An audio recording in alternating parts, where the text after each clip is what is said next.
Welcome to the Trackpads Military History Podcast, where we bring the terrain, the tactics, and the stories of soldiers to life.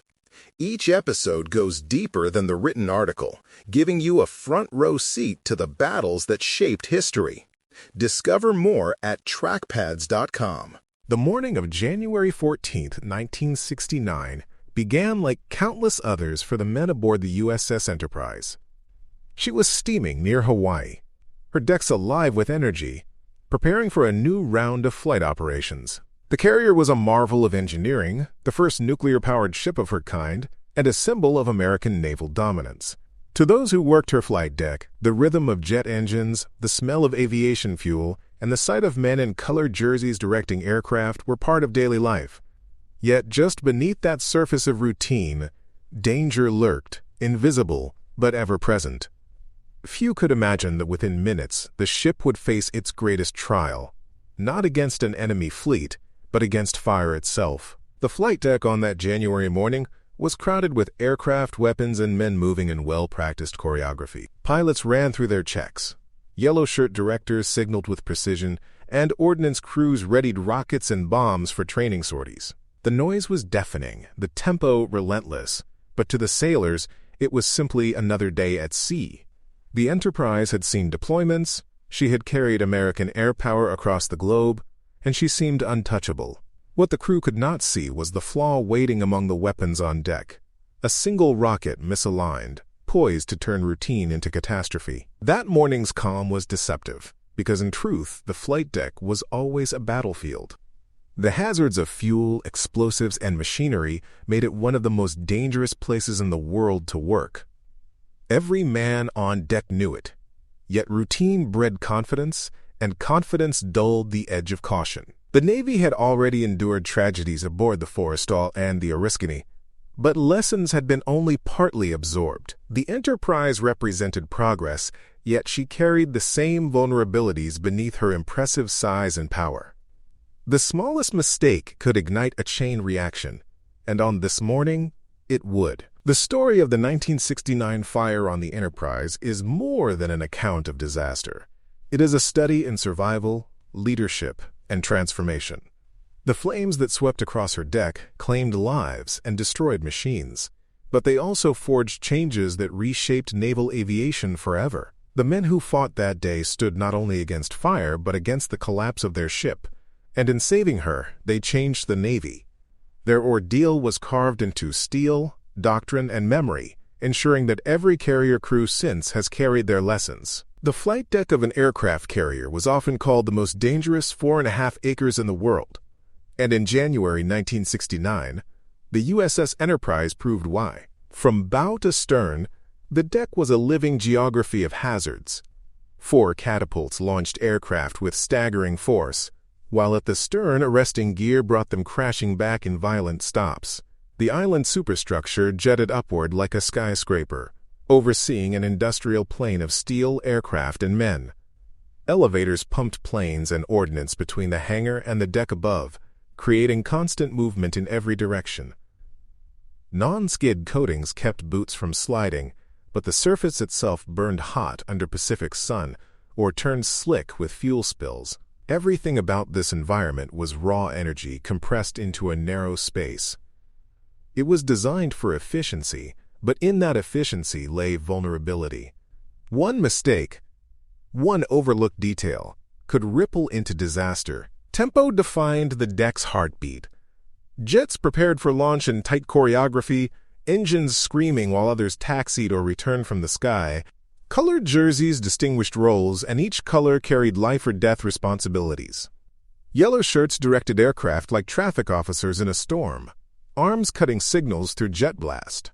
Red shirts tended bombs, rockets, and napalm, positioning weapons with precision.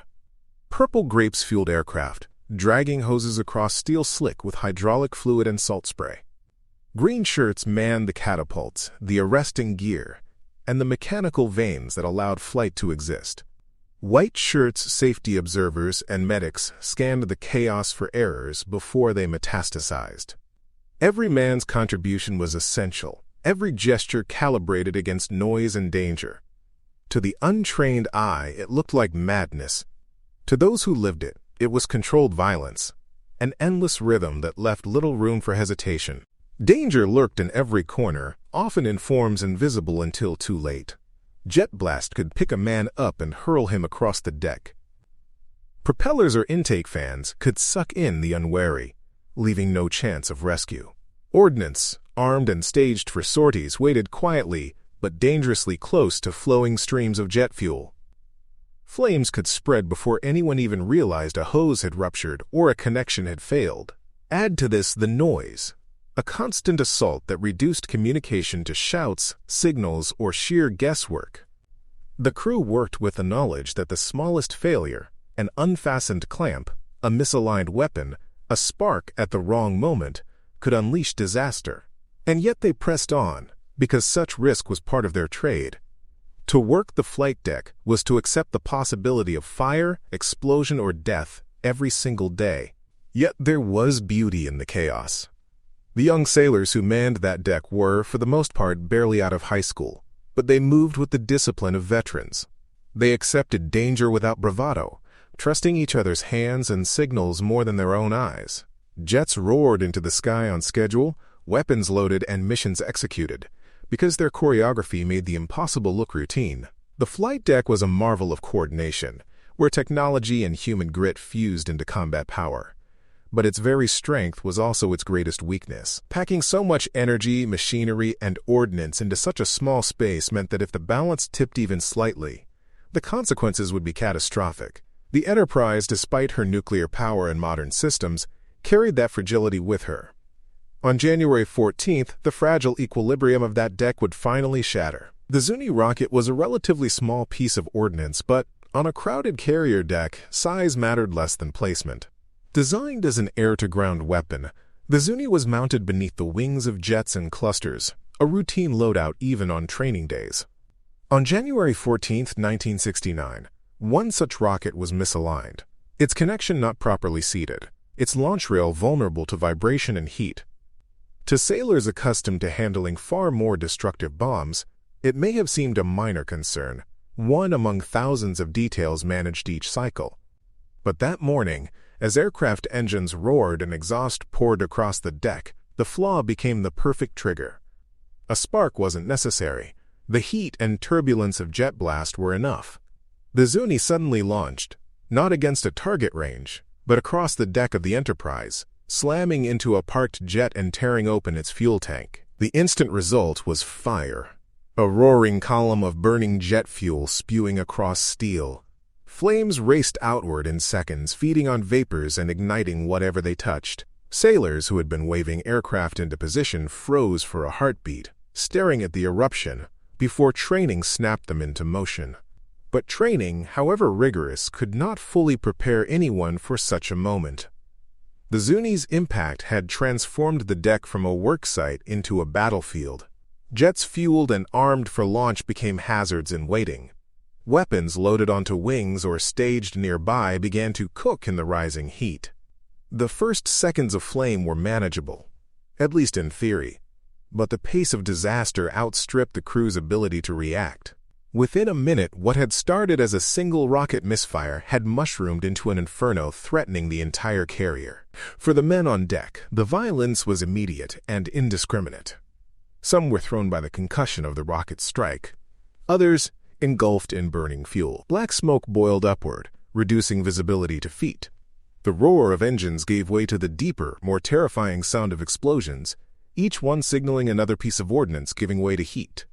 Shrapnel cut through aluminum and flesh, scything across the deck with deadly speed. Sailors scrambled to grab hoses, only to be driven back by blast and flame. Others crawled through smoke, dragging wounded comrades to the edge of the inferno. The disciplined ballet of pre-flight checks had disintegrated in less than 2 minutes, leaving behind a scene that felt more like combat under attack than routine operations. The chain of destruction had only just begun. What made the moment so devastating was its speed. Disasters on land often unfold with some measure of warning, a smell of smoke, a flicker of flame, but on a carrier deck, disaster erupts fully formed.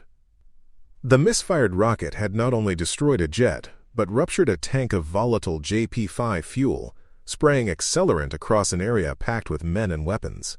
Each second allowed the fire to leap outward, multiplying into new threats. Jets parked wingtip to wingtip became obstacles, trapping men in corridors of flame.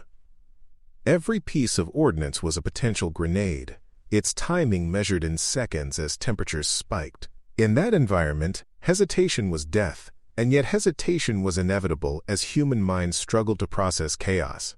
By the time the first hose crews advanced, the enemy was no longer a single fire, but a chain reaction that threatened to consume the ship. The first burst of flame from the Zuni strike was only the opening note in a brutal symphony of destruction.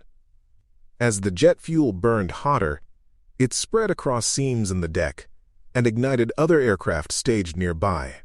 Within moments, the fire reached munitions strapped under wings, bombs, rockets, and napalm canisters primed for training runs. These weapons, never meant to be exposed to uncontrolled heat, began to cook off in terrifying succession.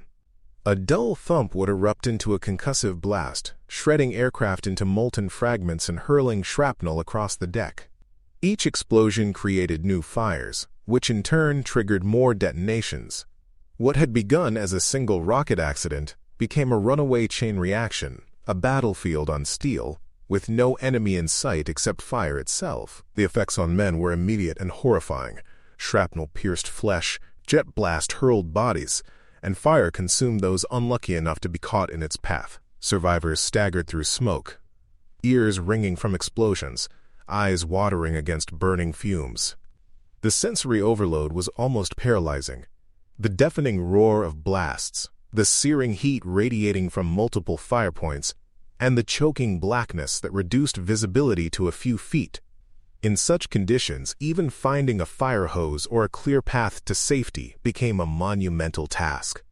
Yet amid the chaos, sailors began to rally, driven not by orders but by instinct and the need to save their shipmates. Aircraft themselves became weapons against their own crew. One jet after another collapsed under the heat, its aluminum frame sagging until tanks ruptured, releasing more fuel to the flames. Rockets cooked off unpredictably, streaking across the deck like wild arrows, ricocheting off steel and disappearing into clouds of smoke before detonating. Napalm canisters burst, spilling sticky fire that clung to everything it touched, creating pools of flame nearly impossible to extinguish. The deck was no longer simply burning. It was erupting in violent spasms, each detonation reshaping the battlefield, leaving men disoriented and scrambling to adapt.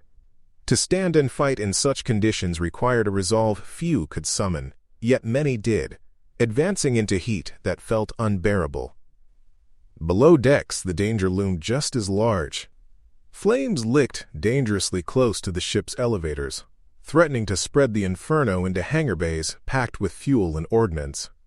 Reports, filtering into Damage Control Central, suggested the possibility of magazine detonations, a nightmare scenario that could destroy the ship outright. Leaders understood they were racing against time. Every explosion above increased the chance of catastrophe below. Flooding compartments, isolating fuel lines, and sealing hatches became urgent priorities. But the truth was simple. The ship's survival depended on the men fighting topside. If the fire advanced unchecked across the deck, no amount of compartmentation could save the Enterprise. In those moments, the carrier stood on the razor's edge between survival and annihilation. From the tower of Pryfly, the air boss and his staff watched helplessly as smoke boiled upward, obscuring large portions of the flight deck. At first, it was easy to believe the fire could be contained. After all, the Navy trained constantly for deck fires, and Enterprise carried modern systems and experienced crews. Yet within moments it was clear this was no routine blaze. Ordnance detonated unpredictably, creating flashes and concussions that shook the island tower itself. Reports over radios came fragmented. Explosion forward. Casualties near Catapult 3. Ordnance cooking off. But no single voice could provide the whole picture. The air boss faced impossible questions in real time. Should returning aircraft be diverted elsewhere? Should deck crews keep attempting to launch fighters to clear the deck, Or was it already too dangerous? Every order carried consequences measured not in procedure, but in lives. Leadership in those first minutes meant gambling with incomplete knowledge, trying to outpace chaos as it spread across the ship. Below decks, Damage Control Central wrestled with its own dilemmas. Officers received a torrent of contradictory information about which compartments were compromised, which fuel lines had been isolated, and whether the flames were threatening the magazines. The nuclear heart of the carrier, the reactors buried deep within her hull, remained secure for the moment. But if fires penetrated key compartments, even that might be at risk. Flooding decisions had to be made on the spot. Too much water in the wrong places would sink the carrier by her own crew's hand. Too little, and fire would take the choice away. Orders were relayed to seal off boundaries, activate fire mains, and pump foam into threatened spaces. The officers knew that they were, in many respects, fighting blind. Yet hesitation was deadly, and so they acted with conviction, hoping their gambles would preserve the ship long enough for the deck teams to wrestle the blaze under control. On the deck itself, authority did not flow from tower or central command so much as it emerged from whoever could steady frightened men. Chiefs and petty officers took charge instinctively, dividing wreckage-strewn spaces into firefighting sectors. One petty officer rallied men to manhoses, advancing line by line against the flames. Another organized the dragging of wounded to safer zones, establishing improvised casualty collection points amid the chaos. These leaders were not issuing carefully considered directives. They were shouting over explosions, pointing through smoke, and sometimes physically pushing men into position. What mattered was presence, not rank insignia. Sailors, many of them barely 20 years old, responded to whoever moved with purpose and confidence. On that day, leadership was proven less by the stripes on a sleeve than by the willingness to step into the flames and show others the way forward. For the Ordnance crews, the choices were brutal and immediate. Weapons that had been prepped for launches were now glowing with dangerous heat, seconds away from detonating. Clearing them meant stepping directly into the inferno, often without the protection of firefighting gear, to shove or drag explosives toward the deck edge. Some used tractors, hooking chains and straining machinery to haul bombs across warped steel. Others did it by hand, wrapping rags around blistering casings and heaving with desperate strength. Each successful jettison bought the crew precious seconds, preventing another chain reaction that could rip the carrier apart. The men knew exactly what they risked. Many had seen comrades already torn apart by earlier blasts. And yet, they went anyway, driven by the simple knowledge that if they didn't, the ship and everyone aboard would be lost. Their courage did not come with medals in that moment. It came with scorched hands, shattered nerves, and the unrelenting will to act. Communication across the deck fractured almost immediately. Radios shorted out, wires burned, and the roar of fire drowned even the loudest voices. Orders that would normally cascade through headsets and intercoms now depended on hand gestures, shouts, or instinct. A raised fist meant hold. A forward wave meant advance. In some cases, men simply copied the actions of those nearest them, dragging hoses into the smoke because someone else did. Amid the breakdown, clarity became the rarest and most valuable resource. The sailors who acted decisively, who gestured with conviction or strode toward the fire without hesitation, became rallying points. Leadership in those moments was stripped of ceremony and hierarchy. It was nothing more and nothing less than motion. Authority belonged to the man who stepped into the blaze, and on the deck of Enterprise, many did just that. Crash and salvage crews surged forward into a battlefield of flame, their mission clear. Keep the fire from spreading and save the ship. They dragged heavy hoses across twisted steel and burning wreckage, advancing under a curtain of smoke so thick it turned the world into shifting shadows. Foam nozzles hissed to life, spraying white blankets of aqueous film-forming foam over rivers of burning fuel. Water fog patterns cooled ordnance, buying precious seconds before bombs and rockets cooked off in the searing heat. Yet every tactic came with danger. Foam reduced visibility, leaving sailors blind to explosions erupting only feet away. Water added weight to the deck, threatening to flood already weakened surfaces. and each advance demanded men push deeper into areas where the temperature could blister skin through clothing. Still, they pressed forward, inch by inch, fighting an enemy that multiplied faster than they could contain. Their persistence turned chaos into something resembling a plan. Where hoses could not succeed, muscle and machinery carried the day. Tractors roared into the inferno, their operators half blinded, towing crippled aircraft to the edge of the deck and shoving them overboard. Sailors wrapped rags around their hands to seize burning debris, hauling twisted metal clear to prevent new fires from sparking. The heat warped aircraft frames, turning once proud jets into sagging carcasses of aluminum, yet the men treated them as obstacles to be cleared, not machines to be saved. In many cases, bombs still hung beneath wings, glowing in the firelight. Chains were rigged, tractors strained, and sailors shoved with sheer determination until those deadly packages were dumped into the sea. Each one gone meant one less chance for another catastrophic blast.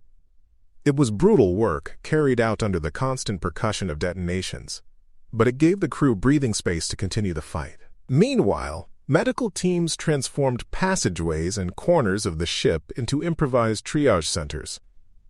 Sailors blackened with smoke stumbled down ladders, dragging wounded comrades whose burns and lacerations spoke to the violence of the deck.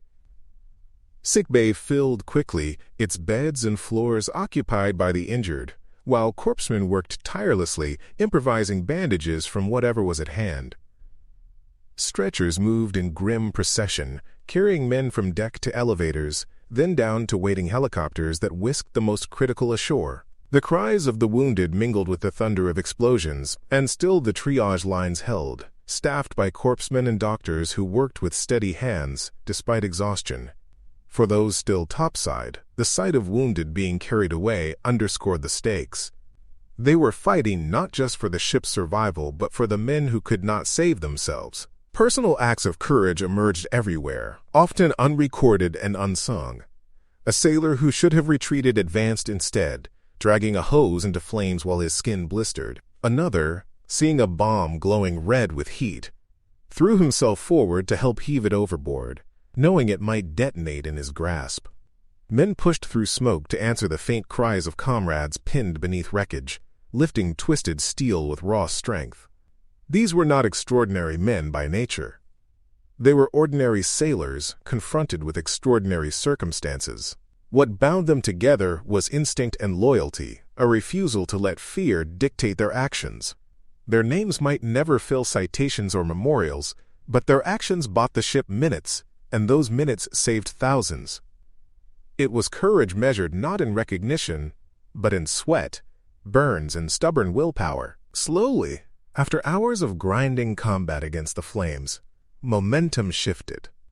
The inferno still raged, but the chain of detonations slowed, the rhythm of destruction no longer dictating every heartbeat on deck. Hose crews began to hold their ground. Salvage teams pushed wreckage aside and cleared lanes of advance. The deck itself, once an erupting plain of fire, became a patchwork of smoking craters and scattered pools of fuel, still dangerous, but no longer unstoppable. Exhausted sailors collapsed where they stood, only to rise again when another flare threatened to undo their progress. By nightfall, the Enterprise remained afloat, battered and scarred, but alive. Her nuclear heart was untouched, her hull unbroken, and her crew bloodied, burned, and forever changed, had won a battle as fierce as any fought against a foreign enemy. In the days and weeks after the flames were finally extinguished, the Navy turned to the painful work of understanding what had happened and why. Investigators combed through the charred remains of aircraft, scorched deck plating, and blackened ordnance casings. They pieced together the sequence of events: the misfired Zuni rocket, the ruptured fuel tank, the cascading explosions, and confronted the vulnerabilities that had made the fire so devastating. The conclusions were sobering. Procedures for ordnance handling had been followed, but they were insufficient. Safety checks had not anticipated the misalignment of a launch rail, nor the deadly combination of heat and jet blast. The lesson was stark. Routine procedures were not enough. The Navy had to reform its entire approach to weapons handling on carriers. Safety could no longer rely on luck or assumption. It had to be engineered into every step. The reforms began with Ordnance itself. Zuni rockets, once treated as relatively low-risk items, were subjected to new standards of alignment, storage, and mounting. Thermal shielding was mandated for munitions exposed on the deck, ensuring that bombs and rockets could endure longer under extreme heat before detonating. Procedures governing how aircraft were spotted, where they were parked, how weapons were arranged, were rewritten to prevent one explosion from setting off another in rapid sequence. Crews received stricter protocols for safe arming and disarming, and weapons no longer sat clustered in ways that multiplied danger. These changes reflected the reality the Enterprise fire had revealed. The flight deck was too tightly packed with hazards for any margin of error. The rules had to bend toward survival, even if it slowed operations. Equipment was also transformed. Firefighting systems were overhauled with increased foam capacity and redundancy, ensuring no single hit could disable an entire section of response gear. Pumps were upgraded, hoses reinforced, and quick disconnect fittings installed so that damaged fuel lines could be isolated in seconds. Even the deck surface was reconsidered. New non-skid coatings were selected for both grip and heat resistance, designed to resist blistering and peeling under fire. Salvage tractors received additional armor, giving their operators a fighting chance to survive when pushing into burning wreckage.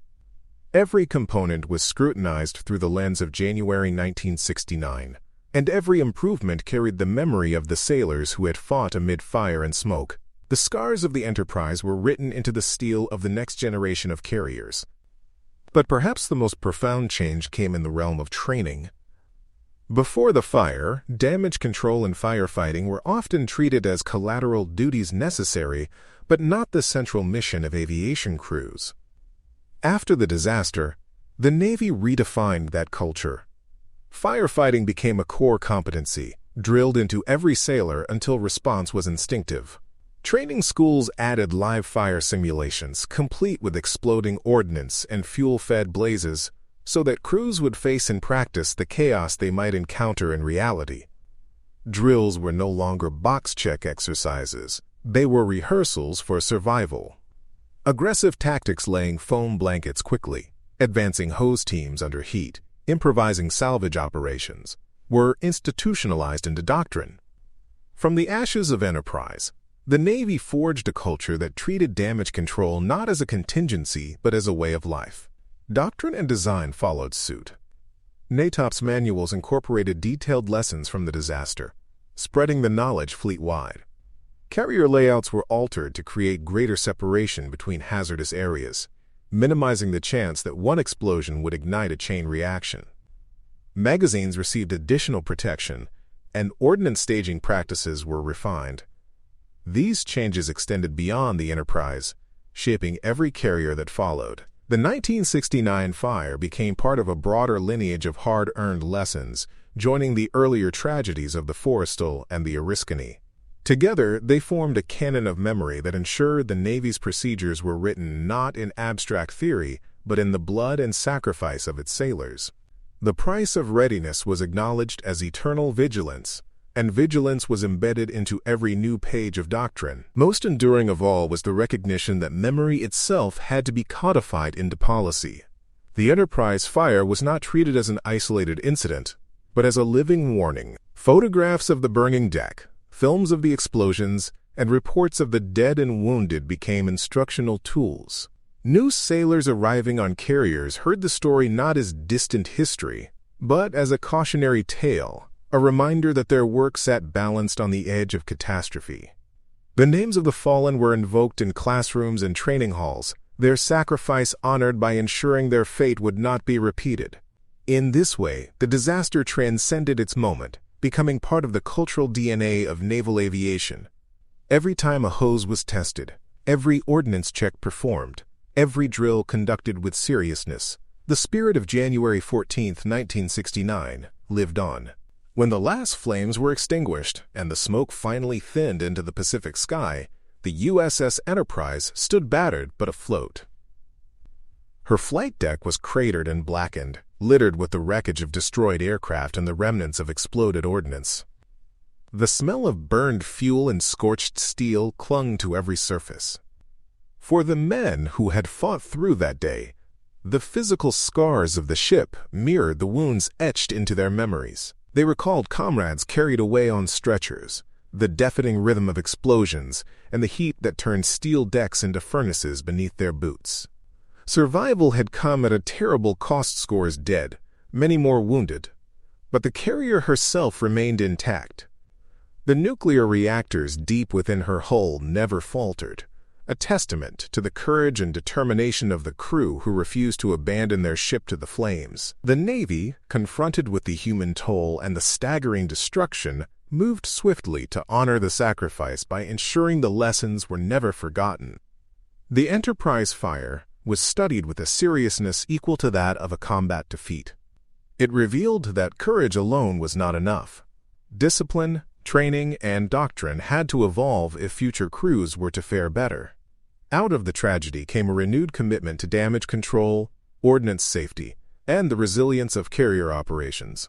Policies were rewritten, equipment redesigned, and training intensified, all under the shadow of January 14th. The men who had died were not simply mourned, they became the guardians of future sailors, their memory enshrined in every new safety measure. For the generations of sailors who came after, the Enterprise fire served as both warning and inspiration. The story was retold in classrooms, during drills, and in the quiet conversations of veterans passing knowledge to recruits. It became part of the Navy's living tradition, teaching that a carrier is only as strong as the vigilance of her crew. Fire was not an abstract possibility, but a predator waiting for opportunity, and only discipline and unity could keep it at bay. At the same time, the actions of those who fought the inferno offered a model of bravery. Ordinary sailors who, without hesitation, advanced into smoke and heat to save their shipmates and their ship. Their heroism stood as proof that even in the darkest hours, leadership and loyalty could tip the balance toward survival. Today, when modern carriers operate with technologies undreamed of in 1969, the echoes of Enterprise remain. Every foam nozzle, every ordnance protocol, every damage control drill carries within it the lessons purchased on that deck. The ship herself would go on to serve for decades more, a survivor scarred but unbowed, her story woven into the identity of the Navy she served. The fire was not the end of her story, but a defining chapter one that transformed her from a nuclear marvel into a teacher whose legacy guards sailors to this day. The ordeal of January 14th remains a stark reminder. The price of readiness is eternal vigilance, and the courage of sailors in the face of fire ensures that vigilance endures. Thank you for joining us on the Trackpads Military History Podcast. If you enjoyed this deep dive into the battlefield, be sure to explore more articles, episodes, and series at trackpads.com.